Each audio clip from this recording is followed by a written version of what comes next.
sequência, então, ao estudo do livro de Daniel. Hoje a gente vai estudar o capítulo 8.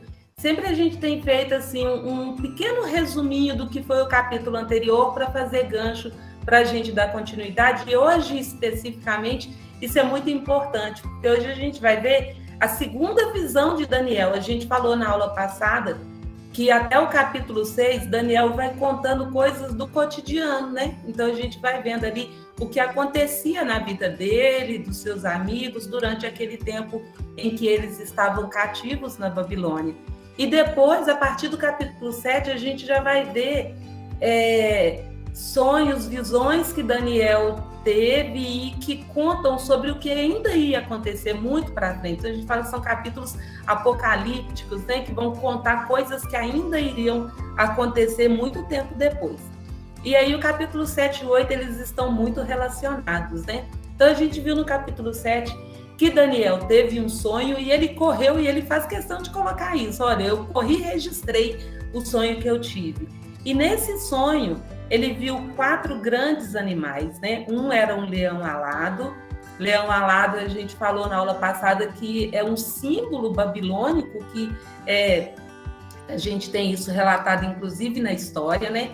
Depois ele viu um segundo animal, que era um urso, e esse urso estava inclinado sobre um de seus lados e trazia 3 costelas na boca, né? Um leopardo com 4 cabeças e 4 asas, uma besta enorme com 10 chifres. Ele fala que era o animal mais estranho de todos os outros, né? Tinha 10 chifres e de repente surgia um 11º chifre no lugar de 3 outros que caíam, né? E Daniel vê, então, Deus assentado em seu trono, vê Jesus Cristo se aproximando de Deus, e aí Daniel não entende nada, aparece um anjo para explicar o sonho a ele, né? E aí o anjo fala que aqueles 4 animais que apareceram eram 4 reinos que ainda viriam, e aí a gente fez a relação que eram os mesmos 4 reinos que Nabucodonosor viu no sonho dele lá, né, representando então o Império Babilônico, o Medo-Persa, o Império Grego e, por último, o Império Romano. Aí a gente até viu essa figura aqui, né?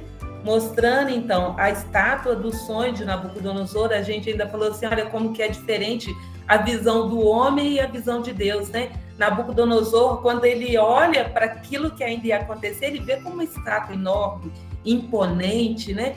E Deus, quando olha para aquilo que vai acontecer, vê 4 grandes bestas, né? Animais terríveis que fariam muito mal. Aí a gente fez esse paralelo.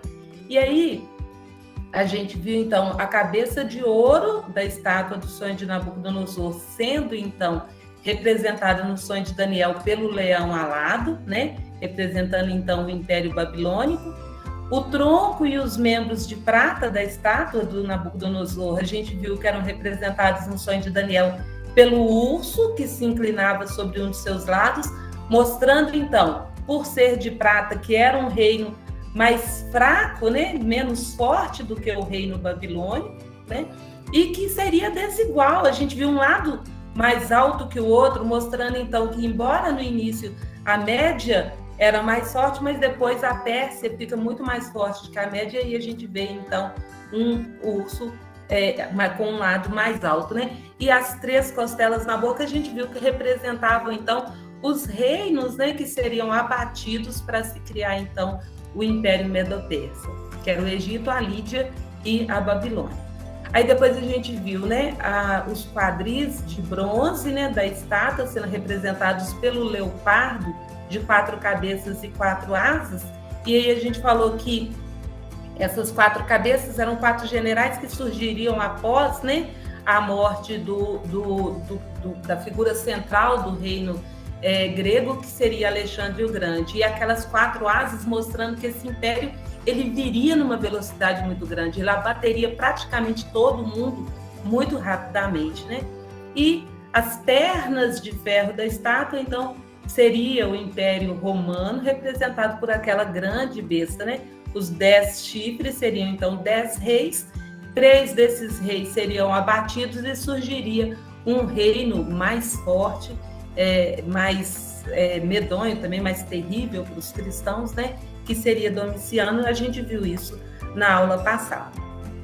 E aí a gente viu que isso, essa esse domínio desses animais, desses impérios, não duraria ainda muito tempo mais, né? Ele fala que ainda duraria por mais 42 meses, que a gente viu que foi representado por um tempo, 2 tempos e meio tempo, que seriam mais 3 anos e meio, quando então Deus faria justiça, seu reino viria, né? E esse reino, então, de Deus duraria para sempre.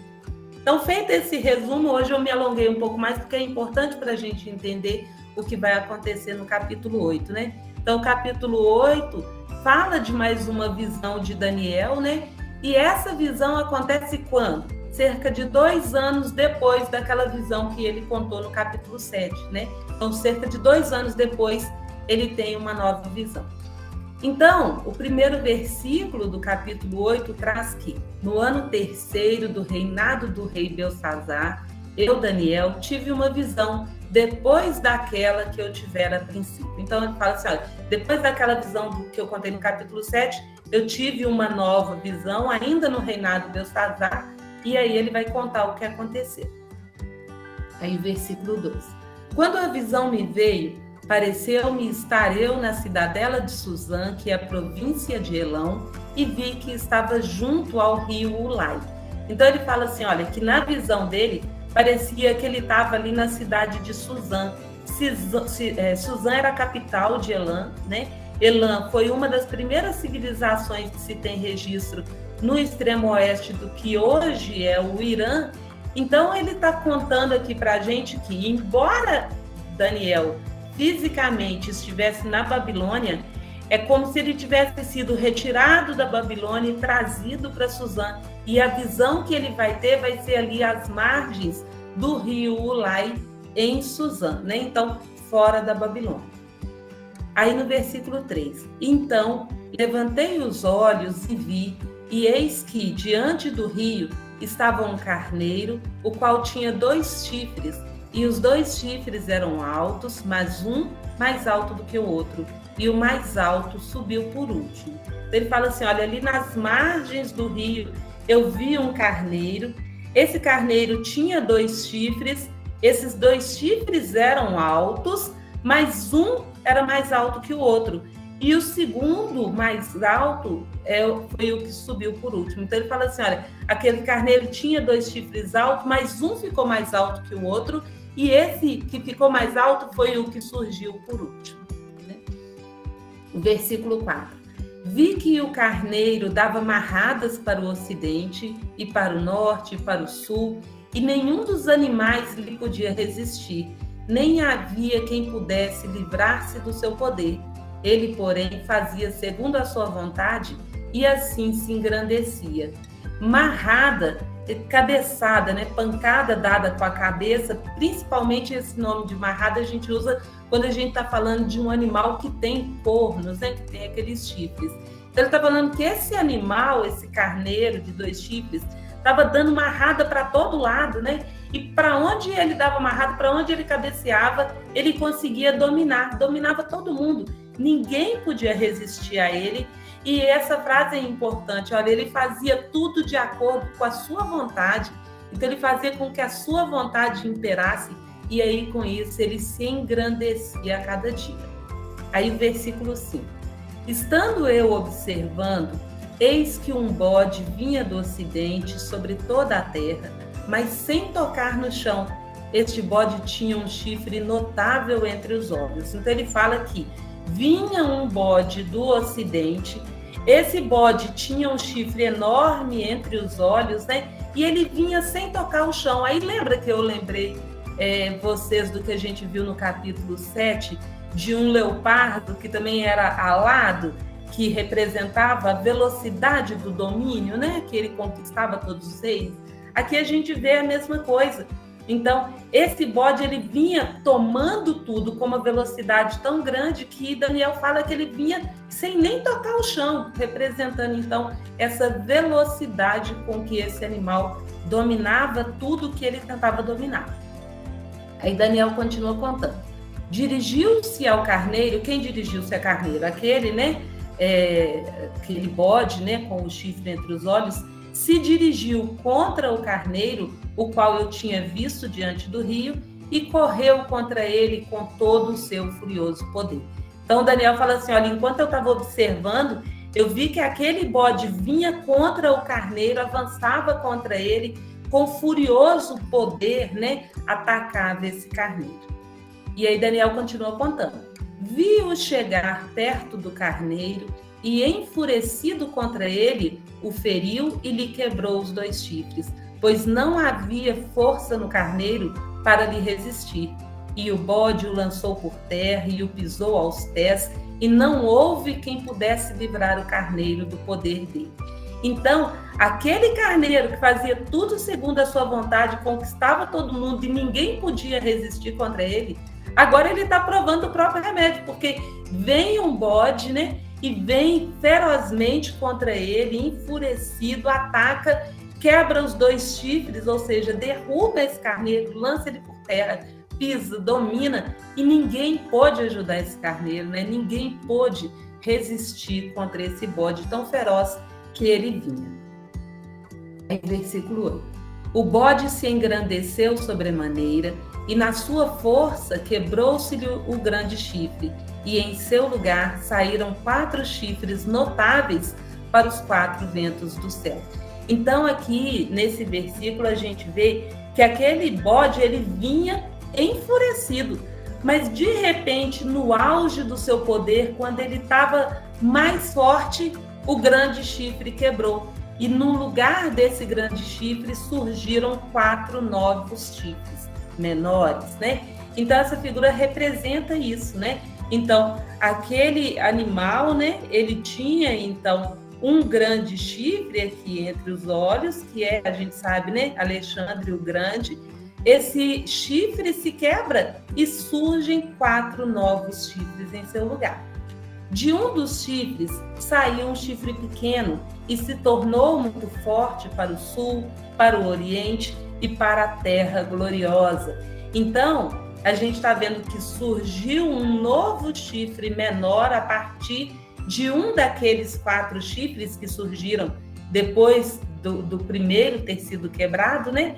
E esse pequeno chifre que surge, ele se torna muito forte. E eu vou voltar aqui, olha, só para mostrar uma coisa. Ele se tornou muito forte para o sul, para o oriente e também para a terra gloriosa, mostrando então que ele avançaria contra o povo de Deus, né? Tornou-se muito forte, então, em todas as direções e inclusive atacando o povo de Deus, Jerusalém. Cresceu até atingir o exército dos céus, a alguns dos exércitos e das estrelas lançou por terra e os pisou. Então, estou falando assim, que ele cresceu tanto que ele chegou a atingir, inclusive, o povo de Deus, derrubou, pisou, né? As estrelas aqui pode estar fazendo uma menção aos filhos de Judá, que também foram, né, lançados por terra. Sim, engrandeceu-se até o príncipe do exército, dele tirou o sacrifício diário e o lugar do seu santuário foi deitado abaixo. Então, fala que esse pequeno chifre cresceu e começou a atacar todo mundo, inclusive foi em direção à terra gloriosa e acabou atingindo até o nosso Senhor. Atingindo nosso Senhor em que sentido? Porque ele acaba com o sacrifício que era feito, né, no templo para Deus. Então, naquela época existiam os sacrifícios no templo e esse pequeno chifre vai lá e cessa os sacrifícios, né, profana o santuário. E aí ele fala que então que até o príncipe do exército foi atingido, até Deus foi atingido uma vez que o sacrifício foi cessado. O exército lhe foi entregue com o sacrifício diário por causa das transgressões e deitou por terra a verdade e o que fez prosperou. Esse aqui é um versículo chave da história, né, que é contado aqui nesse capítulo 8. Por quê? Porque a gente percebe aqui nesse versículo que não foi nada porque aquele pequeno chifre se tornou tão grande e fez as coisas do jeito que ele quis. Ele só conseguiu atingir, né, seus objetivos e chegar lá e profanar o templo e cessar os sacrifícios, porque Deus permite que isso aconteça. Está escrito aqui, olha, o exército lhe foi entregue, né? Deus permitiu que ele fizesse isso. Por quê? Ele conseguiu fazer tudo isso, cessar o sacrifício, né? Atingir os cristãos, o povo de Deus, né? Muitos sacrifícios pagãos passaram a ser feitos no templo, isso tudo por quê? Por causa da desobediência do povo de Deus. Então, Deus entrega a esse pequeno chifre, a esse rei, né? Permite que ele faça tudo isso, né? Porque o povo estava fazendo muitas transgressões. A gente viu aí em vários outros capítulos, né? Deus permitindo que coisas ruins acontecessem ao seu povo para tentar fazer com que eles voltassem para a direção correta, voltassem para o caminho, né? E aí aqui mostra mais uma vez isso acontecendo. Versículo 13. Depois, ouvi um santo que falava e disse, outro santo aquele que falava. Então, dois anjos conversando, né? Ele fala assim, olha, um santo falava e o outro santo falava aquele primeiro. Até quando durará a visão do sacrifício diário e da transgressão assoladora, visão na qual é entregue o santuário e o exército, a fim de serem pisados? Então, eram dois anjos conversando, né? Daniel vendo isso acontecer, e um anjo perguntava para o outro, até quando o sacrifício estará suspenso? Até quando vai durar a transgressão assoladora, ou seja, a profanação do templo? Até quando o santuário e o povo de Deus estará nas mãos do transgressor e serão pisados?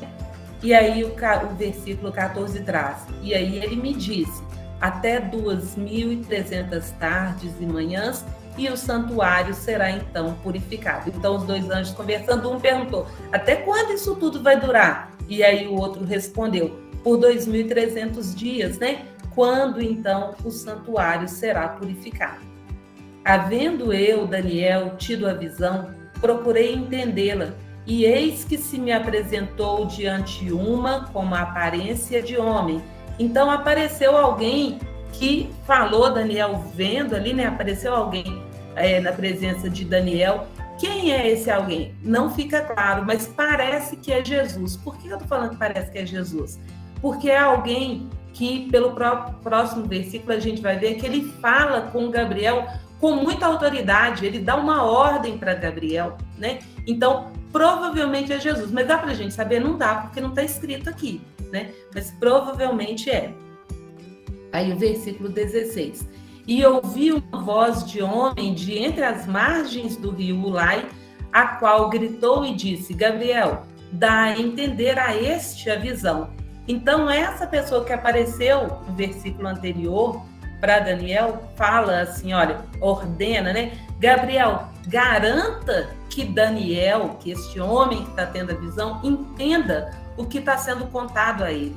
Então, provavelmente é Jesus falando para Gabriel contar, explicar o sonho para que Daniel pudesse entender. Veio, pois, para perto de onde eu estava.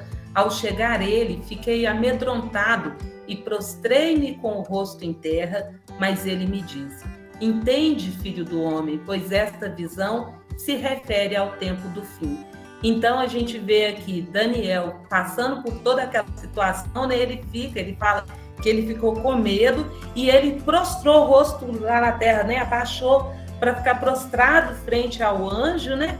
E aí o anjo fala com ele, olha, essa visão vai acontecer ainda. Isso que você está vendo são, então, imagens de coisas que vão acontecer no futuro. Falava ele comigo quando caí sem sentidos, rosto em terra, ele, porém, me tocou e me pôs em pé no lugar onde eu me achava. Então, Daniel fala que com tudo isso acontecendo, ele caiu, né? Ficou sem sentido no chão e veio o anjo e o levantou ali naquele mesmo lugar. E aí o versículo 19, e disse, né? O anjo disse ao Daniel, eis que te farei saber o que há de acontecer no último tempo da ira, porque esta visão se refere ao tempo determinado do fim, né? Então o anjo fala para Daniel que ele vai explicar para Daniel o que ele estava vendo, né? O que significava aquela visão e que isso estava contando sobre o que iria acontecer muito tempo depois, no tempo da ira, ou seja, quando Deus falasse assim, vou botar um ponto final nisso, né? Porque a gente já viu que Deus permitiu que esse pequeno chifre fizesse coisas terríveis, né? E que tinha um tempo marcado. Era o tempo suficiente para que o povo pudesse entender que estava andando no caminho errado, né? Ele fala assim, olha, então eu vou te explicar, mas isso é uma coisa que ainda vai acontecer. Aí no versículo 20, o anjo continuou contando para Daniel. Aquele carneiro com 2 chifres que viste são os reis da Média e da Pérsia. A gente já imaginava por causa do capítulo 7, né? Então a gente vê aqui o carneiro com 2 chifres, um mais alto do que o outro, o menor, né, representando o rei da Média, e o maior, então, representando o rei da Pérsia. E aí a gente lembra, né, que a gente viu no capítulo 7 que esse carneiro, então, representava o mesmo que aquele grande urso, que tinha um lado mais levantado que o outro, né, que era o Império Médio-Persa, mostrando, então, que a Pérsia mais alta do que a Média, mais poderosa, né, acabou se sobressaindo ali em relação à Média. Mas o bode peludo, isso o anjo contando ainda para Daniel, mas o bode peludo é o rei da Grécia, o chifre grande entre os olhos é o primeiro rei. Então a gente vê, né, que esse bode com o chifre é o mesmo, representa o mesmo império que o leopardo com 4 cabeças e com 4 asas, né? E aí lembra que a gente falou que o bode veio numa velocidade tão grande que nem tocava no chão. Assim como o leopardo tinha ali 4 asas mostrando a velocidade com que ele chegava e dominava tudo. E o chifre aqui no meio da testa do bode representava então o primeiro rei, que foi Alexandre o Grande, né? Alexandre o Grande, aí a gente pode ver na história, ele foi assim, tudo que ele tentava conquistar, ele conseguia, né? Ele tinha muito sucesso nas suas conquistas, ele era avassalador. O ter sido quebrado, levantando-se 4 em seu lugar, né, em lugar dele, significa que 4 reinos se levantarão deste povo, mas não com força igual a que ele tinha. Então fala assim, olha, o ter sido quebrado, o que foi quebrado? Aquele chifre, né, no meio ali da testa do bode, sendo quebrado, surgiriam então 4 no lugar dele, né? Então, quando Alexandre o Grande morresse, né, iam surgir então 4 novos chifres, ou seja, representando que aquele reino, né, aquele império grego seria dividido e surgiriam então 4 novos reis, que eram os generais que acompanhavam Alexandre, que tomaram o poder depois que ele morreu, né? Inclusive parece que mataram o filho de Alexandre o Grande para poder tomar o poder, e aí dividiram o reino, né, o império grego em 4 partes. Mas aí o próprio versículo fala, olha, eles não vão ter força igual àquela força que Alexandre o Grande tinha, né? Alexandre o Grande, ele centralizava tudo e o império era unido, né? E aí agora, com essa quebra em 4 reinos, eles ficaram enfraquecidos. Então, Alexandre o Grande morreu e aí surgiram, né, em seu lugar 4 novos chifres, ou seja, se levantaram os 4 generais, né, que foram Cassandro, Lisímaco, Ptolomeu e Seleuco. O Cassandro ficou com um pedaço do reino, Macedônia e Grécia. Lisímaco ficou com outro pedaço, que foi a Trácia e a Capadócia. Ptolomeu ficou com outro pedaço, que foi Egito. E o Seleuco, vamos prestar atenção nesse nome aqui, ficou então com a Síria e a Babilônia. Aí aqui eu só coloquei um mapinha para vocês verem, né? O império todo divididinho e cada um assumiu um pedaço. Mas no fim do seu reinado, quando os prevaricadores acabarem, levantar-se-á um rei de feroz catadura e especialista em intriga. Então, falando assim, olha, depois do final do reinado vai surgir aquele pequeno chifre que a gente já tinha falado, que vai ser então um rei de feroz catadura, de feição fechada, ameaçadora, suspeita, especialista em intrigas. Esse cara, ele fez tanta coisa ruim e até para assumir o reinado ele passou um tanto de gente para trás, né? Então, esse chifrezinho que surgiria aqui viria então a partir de Seleuco, desse chifre grande aqui surgiria o chifre pequeno, que é então o rei Antíoco IV Epifânio, que foi uma pessoa terrível, né? para o povo de Deus. A gente vai ver que ele vai fazer coisas terríveis. Especialista em intrigas, como eu falei, né? Aí eu coloquei isso aqui só para a gente comparar, porque teve um pequeno chifre no capítulo 7, né? Que a gente viu que falava insolências, lembra? Que a gente viu que ele tinha olhos, ele era muito inteligente, mas que ele falava insolências. E teve agora um pequeno chifre no capítulo 8. Muita gente fala que é o mesmo, não é o mesmo rei, né? No capítulo, eu coloquei aqui a estátua para a gente comparando, né? O pequeno chifre do capítulo 8 surge do Império Grego, enquanto que o pequeno chifre do capítulo 7 surgiu do Império Romano. Só aí já dá para a gente ver que são dois reis diferentes, né? No capítulo 8, a gente viu que esse pequeno chifre, esse rei Antíoco IV Epifânio, ele surge depois de 4 divisões do Império, depois da morte do Alexandre o Grande, e que ele tira o sacrifício do santuário. Enquanto que aquele pequeno chifre do capítulo 7, a gente viu que ele surgiu depois de 10 reis, ele derruba 3 e assume o poder, né? Então, são reis diferentes, não é a mesma coisa. No versículo 24, grande é o seu poder de quem? De Antíoco IV Epifânio, né? Grande é o seu poder, mas não por sua própria força. Causará estupendas destruições, prosperará e fará o que lhe aprouver, destruirá os poderosos e o povo santo. Então, o Antíoco IV Epifânio, ele foi terrível, ele se declarou como o próprio Deus. A gente viu isso acontecer em outros reinos, né? Mas ele foi o pior deles. Olha, ele cessa o sacrifício no templo de Deus, então ele impede que o povo de Deus continue fazendo sacrifícios no templo. Ele vai lá e sacrifica um porco lá no altar e joga suas fezes no templo de Deus para poder falar assim, olha, isso aqui para mim não vale nada, né? Isso aqui não significa nada. Ele muda o nome do templo de Jerusalém e coloca como templo de Júpiter Olímpico, levando inclusive falsos deuses lá para dentro, blasfema, saqueia o templo, usa o templo para adorar outros deuses, como eu falei, inclusive levando imagens lá para dentro, manda matar um tanto de gente do povo de Deus, manda queimar as escrituras sagradas, ele manda matar todo mundo que tivesse em casa essa escritura. Então, quando encontrasse, vai lá e mata esse povo também, e várias outras coisas horríveis que ele fez. Por sua astúcia nos seus empreendimentos, ele fará prosperar o engano. Isso o anjo contando para Daniel o que ia acontecer, né? Por sua astúcia nos seus empreendimentos, esse Antíoco IV Epifânio, né, fará prosperar o engano, no seu coração se engrandecerá e destruirá muitos que vivem despreocupadamente. Levantar-se-á contra o príncipe dos príncipes, mas será quebrado sem esforço de mãos humanas.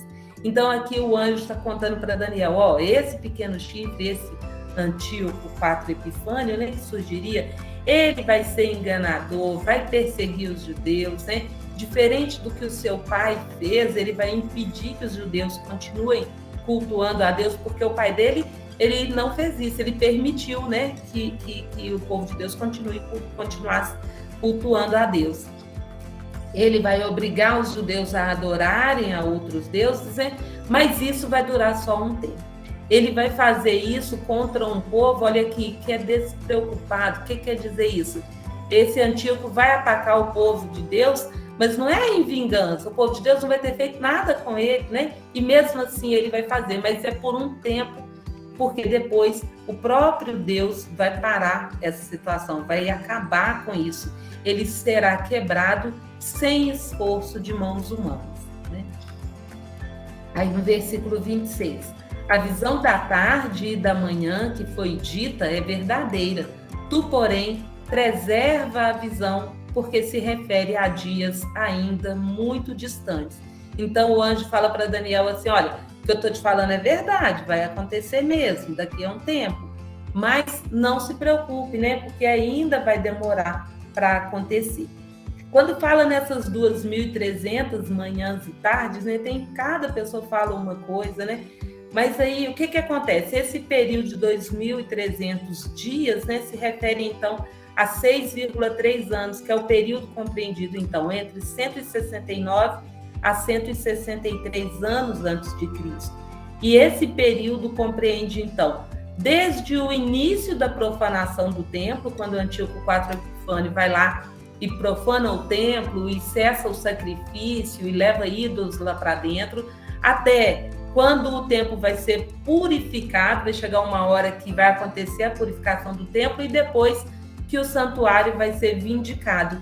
Então, 2.300 dias vai desde o período que começou a profanação até a morte de Antíoco IV Epifânio, que é quando o santuário foi vindicado, ou seja, ele foi vingado, né? No texto original, essa passagem ela traz essa palavra aqui, olha, tzadak, que é uma palavra hebraica que significa que o templo foi vindicado, ou seja, que ele foi justiçado, que inclui, então, não só a purificação do templo, mas também a morte do profanador, né? A punição do profanador. Por isso que são 2.300 dias, porque engloba todo esse período, desde o começo da profanação até a justiça sendo feita com a eliminação, com a morte do profanador. Aí no versículo 27, eu, Daniel, enfraqueci e estive enfermo alguns dias. Então me levantei e tratei dos negócios do rei. Espantava-me com a visão e não havia quem a entendesse. Então, aqui a gente vê que, embora Daniel tenha tido a visão, o anjo tenha explicado a ele, ele ainda ficou com muitas dúvidas, né? Ele não conseguiu compreender completamente tudo isso que aconteceria no futuro, né?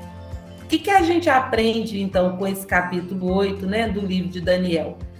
Mais uma vez, a gente vê aqui que Deus permite que coisas ruins acontecessem ao seu povo por causa da desobediência deles, né? E aí a gente vê que não só para esse povo, mas para a gente também, que Deus dá inúmeras chances, né? Ele vai perdoando a gente a cada vez que a gente erra e que a gente se arrepende, Deus perdoa. Mas a gente precisa, né, colocar um ponto final nisso. A gente precisa adotar uma posição assim, assumir uma postura de convertido de verdade, né? Converter é mudar o sentido, mudar a direção. Então, se a gente vê que a gente está fazendo alguma coisa, que está errando, a gente precisa achar uma forma de errar cada vez menos. Não dá para ficar, porque Deus perdoa, então eu vou continuar fazendo as coisas como fazia, né?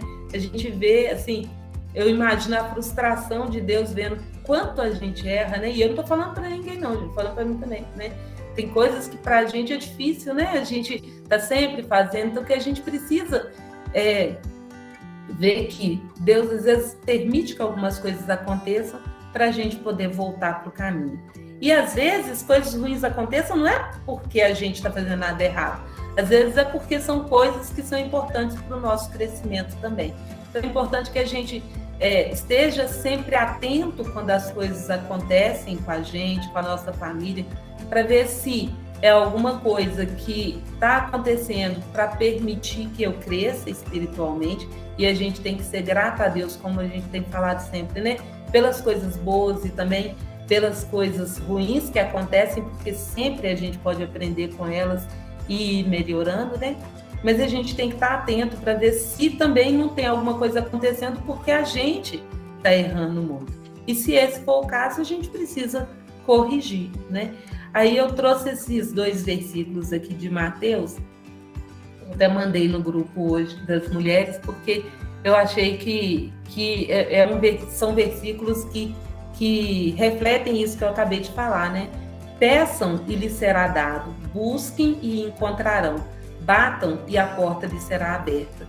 Pois todo o que pede, recebe, o que busca, encontra, e àquele que bate, a porta será aberta. Então, a gente tem muitas dificuldades, todos nós temos, né?